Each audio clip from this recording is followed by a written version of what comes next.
E tendering का जो मसौदा तैयार किया है ये एक भ्रष्टाचार का ही रूप है।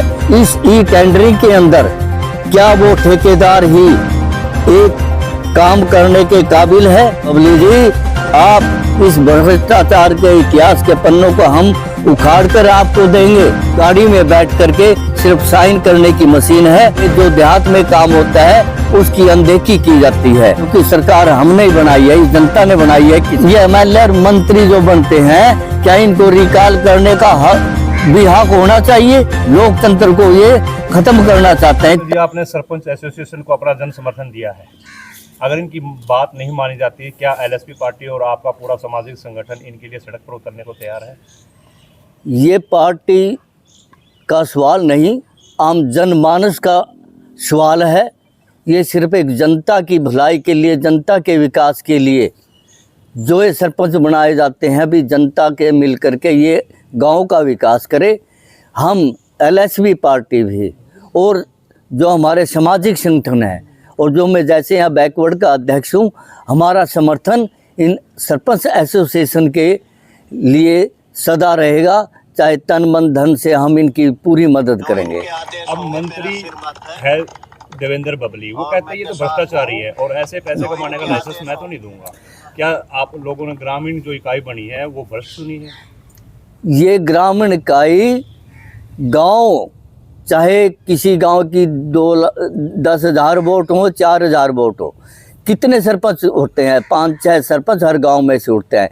एक चुनिंदा आदमी जो कि एक योग्यता रखता है उसको ही चुन कर भेजते हैं। लेकिन मैं पूछना चाहता हूं पंचायत मंत्री जी से, मंत्री जी, ये जो शासन और प्रशासन को ई टेंडरिंग का जो मसौदा तैयार किया है ये एक भ्रष्टाचार का ही रूप है, क्योंकि इस ई टेंडरिंग के अंदर क्या वो ठेकेदार ही एक काम करने के काबिल है? क्या ठेकेदार को ही पता है कि इस गांव का, किसी गांव का एक काम किस तरह होना है? सिर्फ गांव का सरपंच चुना हुआ ये आदमी लोगों की सहमति से ही काम करवाता है। सिर्फ सरपंच अपनी मनोपली भी नहीं करता, क्योंकि लोगों की मांग जब आती है वो काम करवाता है उसी मांग के अनुरूप ही।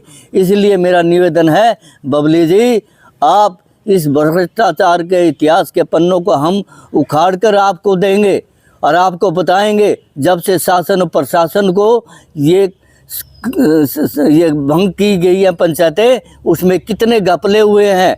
क्या वो घपला नहीं कि एक पंचायत का जो नुमाइंदा है वो तो सिर्फ अपने खर्चे तक ही, जो उनकी तनख्वाह है उतने तक ही रहे, और एक मंत्री एमएलए उनके ऊपर जितना खर्चा होता है बजट का 10वां हिस्सा इनके ऊपर खर्च हो जाता है। सिर्फ ये तो एक गाड़ी में बैठ करके सिर्फ साइन करने की मशीन है। शासन और प्रशासन दोनों मिल करके ये काम करता है, और ये जो काम है, ये जो देहात में काम होता है उसकी अनदेखी की जाती है। और मेरा निवेदन है सरकार से, ये ई टेंडरिंग को ख़त्म करे और 2 लाख का जो इन्होंने प्रावधान करे वो ख़त्म करे, और 20-25 लाख जो भी है, अरे कुछ तो मिलने के लिए आना चाहिए सरकार ने। आज तक सरकार का नुमाइंदा कोई भी इस एसोसिएशन के सामने नहीं आया। निवेदन है सरकार से, क्योंकि सरकार हमने ही बनाई है, इस जनता ने बनाई है, किसान मजदूर व्यापारी ने बनाई है। जब तक इनकी समस्याओं को लेकर के ये बीच का रास्ता नहीं अपनाया जाएगा, तब तक न गांव का विकास हो सकता, न समाज का, न राष्ट्र का। जय हिंद, जय भारत। सरपंच जो मांग लेके बैठे हैं, कितना वाजिब मानते हैं? कि आप उनसे सहमत हैं? हाँ, हम इनकी सहमत है, क्योंकि ये कड़ी है। इस कड़ी से ही, इस इकाई से ही देश का, प्रदेश का और गांव का विकास यहीं से चालू होता है। अगर ये कितनी बड़ी संस्थाएं हैं, चाहे वो रिकॉल का है, ये भी एक बहुत बड़ी समस्या पैदा कर दी है। ये एमएलए और मंत्री जो बनते हैं, क्या इनको रिकॉल करने का भी हक होना चाहिए? अपना भी रख दो। अगर वो गलत काम करते हैं सरपंच, अगर उनका कर दिया तो वो अपना एमएलए क्यों नहीं करते? ये देश लोकतंत्र के लिए बहुत ही खतरा है। लोकतंत्र को ये ख़त्म करना चाहते हैं, एक तानाशाही रवैया अपनाना चाहते हैं।